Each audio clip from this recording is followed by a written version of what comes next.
My sister got arrested and blamed me. Then my mom told the cops, just say it was you, because I had no record. They let her go while I spent the night in jail. But I made one call that blew their whole story to pieces forever. The worst night of my life started with red and blue lights flashing through our living room curtains.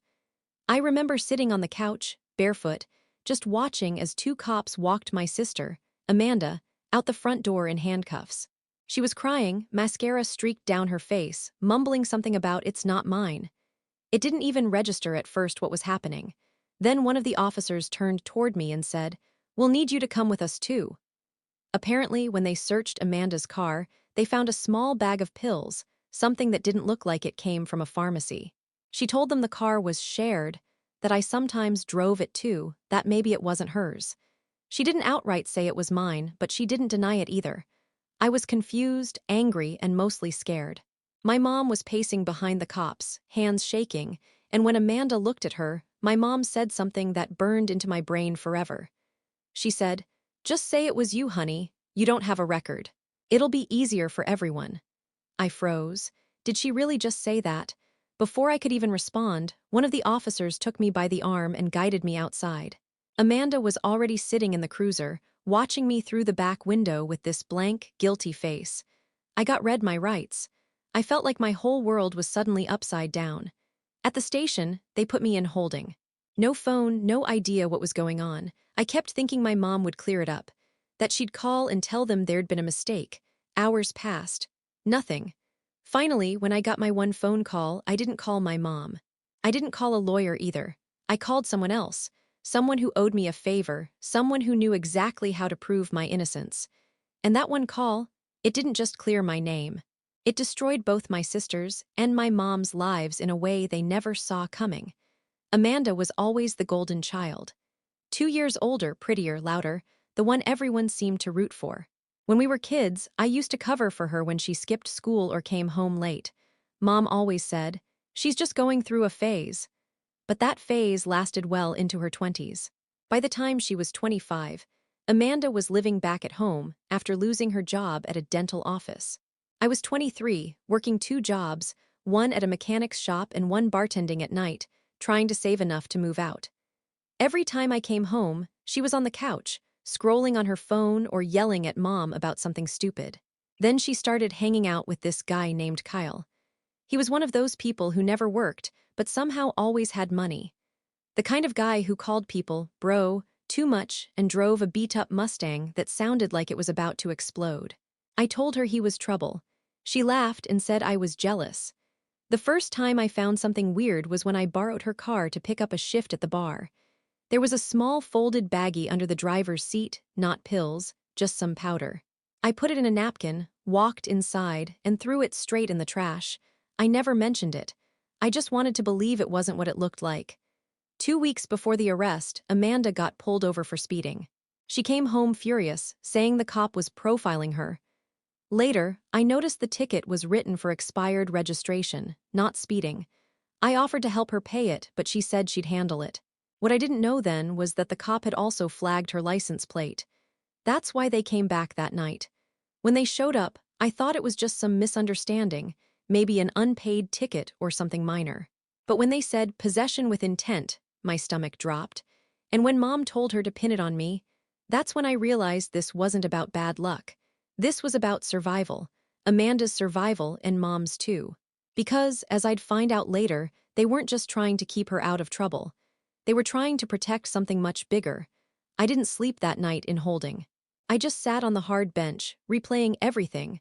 My mom's face, Amanda's silence, the sound of that cruiser door slamming. I kept telling myself they'd sort it out in the morning, that my mom would come clean once she saw I was actually being charged. But when morning came, the officer slid me a paper to sign. Possession of a controlled substance. My stomach twisted. "Your mother said you admitted it," he told me flatly. I couldn't even breathe. "What? No, I didn't," he shrugged. "Says here she confirmed it was your car, your pills."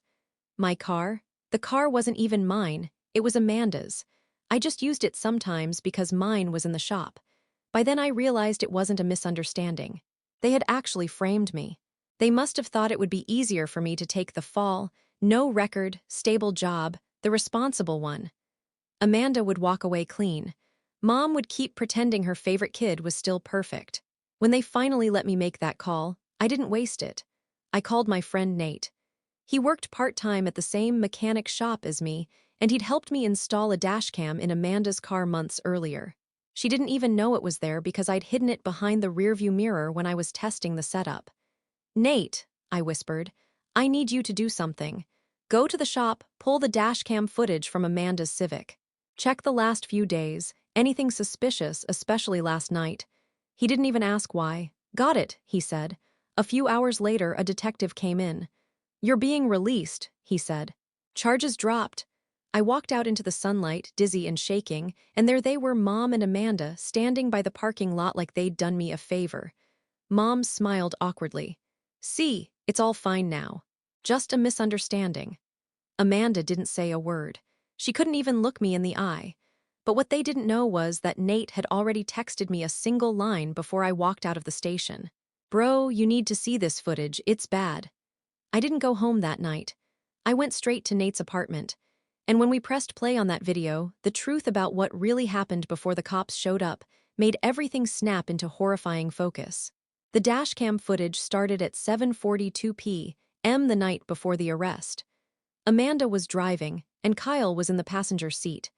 They were laughing, music blasting, the kind of casual chaos that always followed her. Then Kyle pulled a small plastic container from his jacket.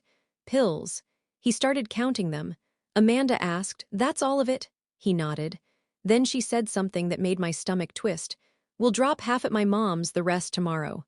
She said she'd keep it safe. I paused the video and just stared at the screen. Mom's house, not our house. Not home, like it was part of a plan. When I hit play again, Amanda pulled into our driveway. Kyle handed her a small bag, and she tucked it under the driver's seat, the same spot I found something weeks earlier. The camera angle caught everything. Her face, the bag, even the little smirk she gave as she shut the door. Then, at 8:03 p.m., Mom came out of the house wearing her robe, holding what looked like an envelope. She leaned into the driver's window, whispered something, then handed Amanda the envelope. Amanda smiled and said, "We'll be fine, it's not like they'll check his car." They laughed, drove off. My hands were shaking so bad I almost dropped Nate's laptop. "She said his car," I muttered. They were already planning to pin it on me. It all made sense now. They must have swapped the registration information before the cops showed up. Mom had access to all our mail, including my car paperwork. That's why the cops thought it was my vehicle. Nate sat beside me, speechless. "You gotta take this to the police, man." "I will," I said. "But not yet." I wasn't done. Not by a long shot. I wanted them to think they got away with it. I wanted them to relax, to believe I'd forgiven them, to let their guard down completely. Because when I hit back, it wasn't just going to clear my name. It was going to take everything they'd built together, their lies, their comfort, their fake trust, and burn it all to the ground. But before I could even start planning, something happened that threw everything off balance again. The next morning, before I could even leave Nate's place, I got a call from an unknown number. When I picked up, a calm, low voice said, "I think your sister and mother are in a lot more trouble than you realize. You might want to check the storage unit they rent in Edgewater." I didn't even know they had a storage unit, and what I found there changed everything. The address the caller gave me led to a rundown self-storage place just off Route 9 in Edgewater. The kind of spot where the security cameras barely worked, and the guy at the front desk didn't bother asking questions. I used my mom's birthday as the passcode. It worked. When the door rolled up, a wave of dust hit my face. Inside were boxes, lots of them stacked along the walls. Some were labeled tax stuff, others old clothes. But one plastic bin near the back had a strip of duct tape with M and K scribbled on it. Mom and Kyle. Inside were pill bottles, cash, and receipts for money transfers I didn't recognize. There were also photos, Kyle and Amanda in cheap motel rooms, packaging pills into smaller bags, posing like they were proud of it. One of the pictures had my mom in the background counting money on the bed. It wasn't just Amanda dealing. Mom was in on it. They weren't trying to save Amanda from a mistake.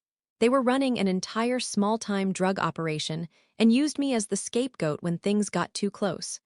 I sat there for a long time just staring at the boxes. Rage was pulsing through me, but underneath it was something colder. a kind of focus I'd never felt before. I took pictures of everything, every envelope, every bottle, every serial number, and put it all neatly back. Then I closed the door and walked away like nothing had happened.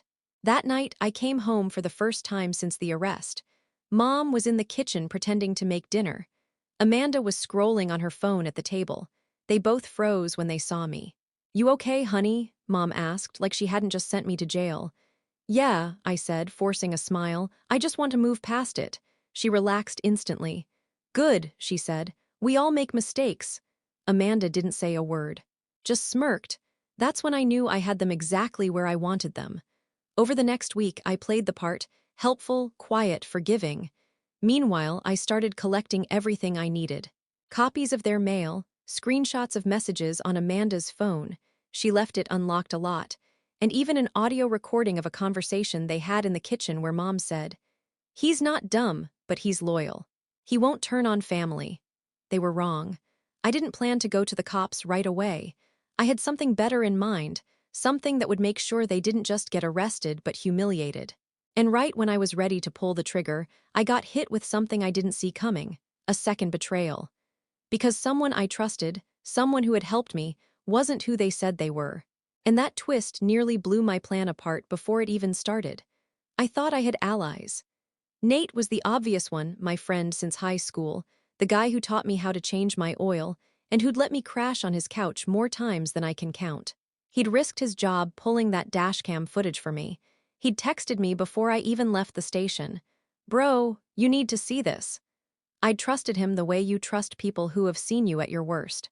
So when my plans started to take shape, when I was quietly collecting proof and baiting Mom and Amanda into feeling safe, I ran things by him. Not everything. Not yet. But enough. "If I show this to the right people, can you keep my back? If anything goes sideways, I need someone to shred the paper trail." He said yes. He sounded tired, but he promised.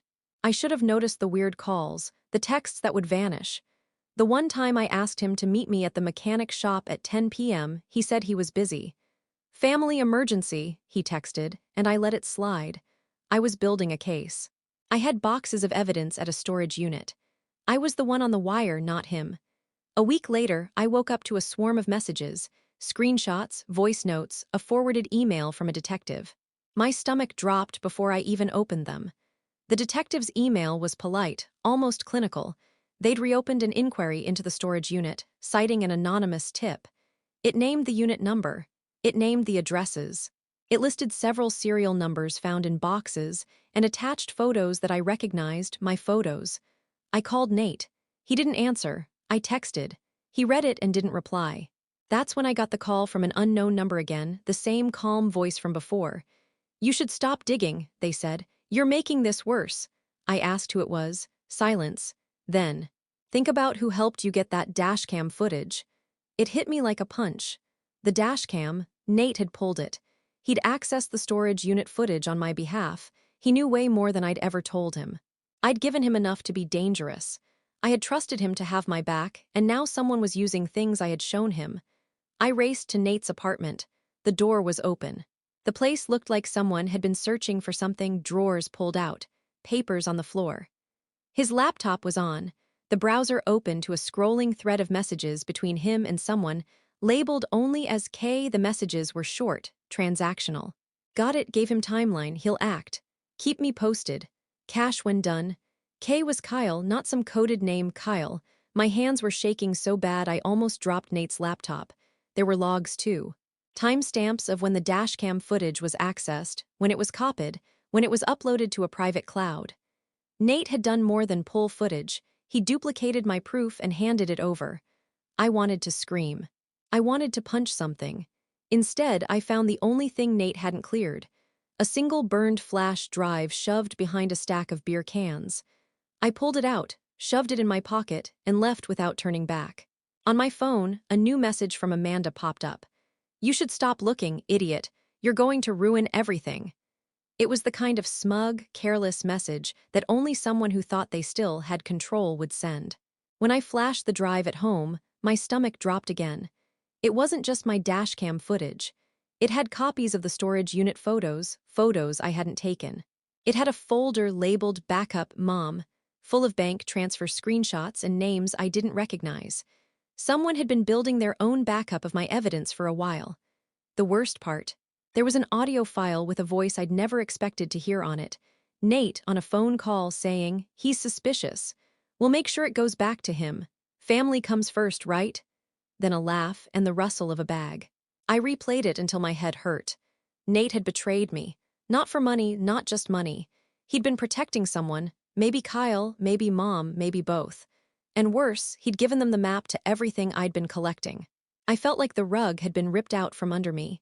Every step I'd taken to be smart, to be methodical, suddenly looked amateurish. I had underestimated how many people my family could rope into their lies. But then I saw one file name on the drive that made my heart stop. Transcript call to DA.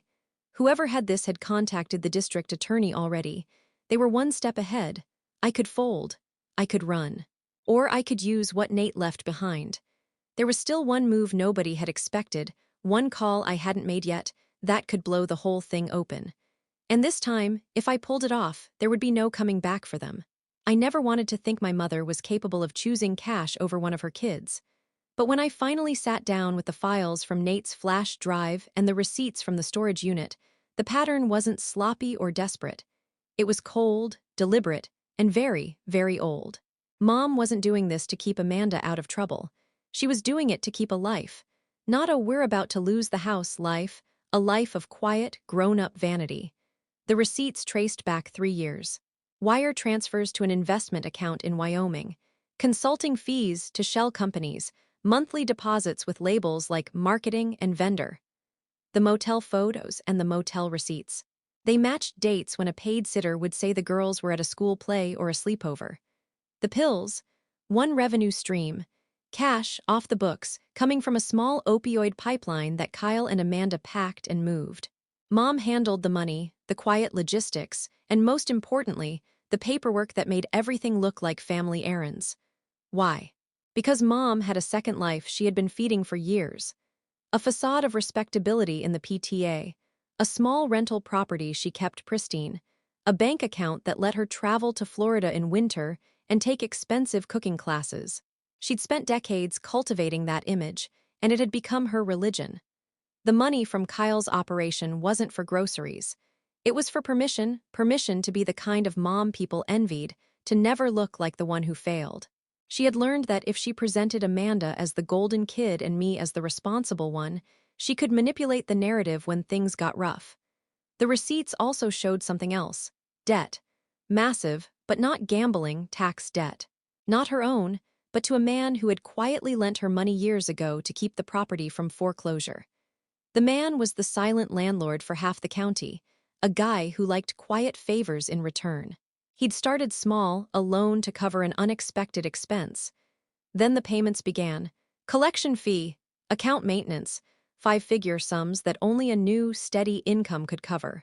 That was when Mom started funneling cash from Kyle through the rental property and consultants. She laundered it with the only thing she thought people trusted, paperwork.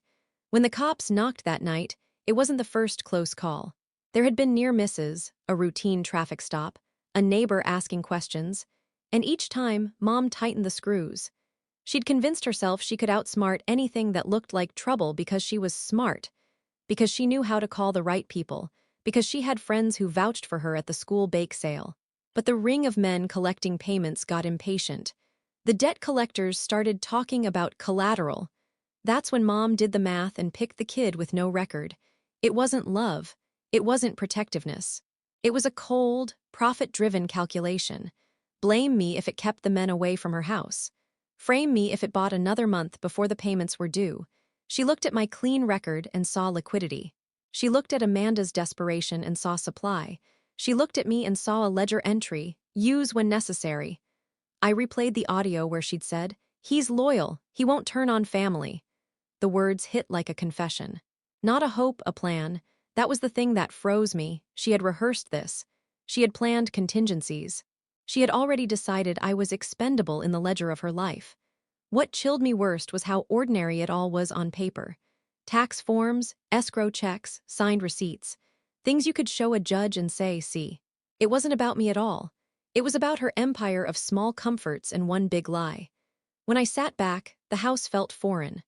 My mother, the woman who taught me how to tie my shoes and kissed my scraped knees, had been running a business that ate people, and then used me as a cover when it got hungry. I knew then what I had to do. I had proof, a burned drive, receipts, and a voice that could undo years of careful appearances. But I also knew I wasn't just about to take down a scheme. I was about to shatter the idea of my family in front of the people who had prided themselves on trusting us. I opened my phone and dialed one number I hadn't used yet, the DA's office. The next move would not be personal. It would be surgical. I walked into the DA's office with a binder under my arm and a hollow, steady feeling where my throat kept wanting to close. I'd rehearsed what I'd say 100 times in the mirror and in Nate's empty apartment. How to keep it clinical, how not to let my voice slide into begging or theatrics. It had to be surgical. No melodrama. Evidence, dates, receipts, photos, names. The assistant DA was younger than I expected, hair messy like he'd been on call all night. He listened without interruption as I laid everything out. The dashcam clip showing Amanda and Kyle, the storage unit photos, the bank transfers disguised as consulting, Nate's audio, the receipts that matched motel stays and cash drops. He paused at the audio where Mom laughed about me being loyal. Then he looked up with something sharp in his eyes I hadn't seen since the cops first read me my rights interest. "Why now?" he asked. "Because she tried to put me in jail," I said. "Because she used me like a spare tire, and she thinks she can keep smiling at community potlucks while someone else goes down for her mess." He nodded. "We'll need more than this alone, but it's a start." The DA opened a quiet civil investigation. They didn't arrest anyone the same day. They moved differently, subpoenas, quiet surveillance, freezing accounts. I watched from the edge of everything, not wanting to celebrate too soon. That's when Mom started to change. She knew enough to smell danger. She began sleeping in the guest room with the door locked, texting Amanda in bursts. Amanda stopped laughing at the table. Kyle's calls went dark. Nate called me once 2 days in, his voice flat and small. "I'm sorry," he said. "I got scared, I thought." He tried to explain that Kyle had offered him cash, that he'd been threatened. He said he'd tried to cover it up. The apology tasted like rust. I told him I'd been furious, and then I told him I'd made sure his name was in the files I gave the DA. The silence on the other end said everything. He'd traded our loyalty for fear, and whatever cash Kyle had waved in front of him. I didn't hate him as much as I hated that he'd let fear decide for him. Then the indictments came, quiet, slam-slow. Kyle was arrested on an unrelated warrant during a traffic stop. His house was searched. Amanda and Mom were both indicted weeks later, possession, distribution, money laundering. The DA made a point of calling it what it was. An operation, not a family tragedy. It felt strange to see their names typed on a legal document like they were suddenly characters in someone else's story. The courtroom was colder than my kitchen had ever been. Mom's face had the same makeup she'd always used for PTA photos, only now it looked too thick, like a mask. Amanda held her phone like a talisman. I sat behind the DA, binder in hand, and watched my family unspool. When it was over, the judge set bail amounts higher than I thought possible. The elder man who'd been collecting payments showed up in the back row of the courtroom with a folder of his own. He brushed past me without looking down. What did I feel? Relief at last, a kind of exhausted justice. But there was also a vacancy, an ache from watching the woman who once braided my hair sit with her hands cuffed. I didn't dance. I didn't gloat. I sat in the parking lot afterward until my shoulders stopped trembling, and then I drove home to boxes I'd left in the closet. Receipts, notes, a journal in which I'd written everything I'd found, little by little, so I wouldn't forget the details. People asked me later if it felt like catharsis. At times it did. When the DA told me the narcotics ring was dismantled, when the community center took down the thank you plaque with Mom's name. But at other times, it felt like a ledger balanced in the wrong column. The shame of the public unraveling clung to me too. Friends shifted at parties. My name showed up in hushed talk at the shop for weeks. I got a call from the DA months later. They'd negotiated a plea with Amanda, reduced charges, probation, mandatory rehab. Mom took a harsher deal. The financial paper trail was too clear. She would do time. That news hit like a sledge, then a strange, brief wash of something resembling peace. Amanda's eyes when she left court met mine for a second. No apology, no plea. Just a look that said she'd known how this would end and had been willing to gamble anyway. I don't pretend I'm healed. The house smells different. My mother's favorite mug sits wrapped in a box. I keep thinking about Nate sometimes. Calling him a coward feels cheap now. We're all small in the face of the choices we make. I saved myself by burning them down, and that knowledge sits heavy. But I'll sleep with both eyes open now. I learned how people assign value, to money, to appearances, to who they'll sacrifice. I learned how fast a smiling life can catch fire. When someone from my old bar asked, half joking, if I regretted it, I told him yes and no. Regret for what we lost. No regret for what I made sure didn't happen to someone else. Then I reached into my pocket and showed him a crumpled old photo of the three of us at a beach, all summer sun and no shadows. People keep asking which one of us was the villain, I said, and he looked at the photo and then at me. I shrugged. Turns out there was more than one, and none of them looked like one. He laughed, which felt like something I could live with.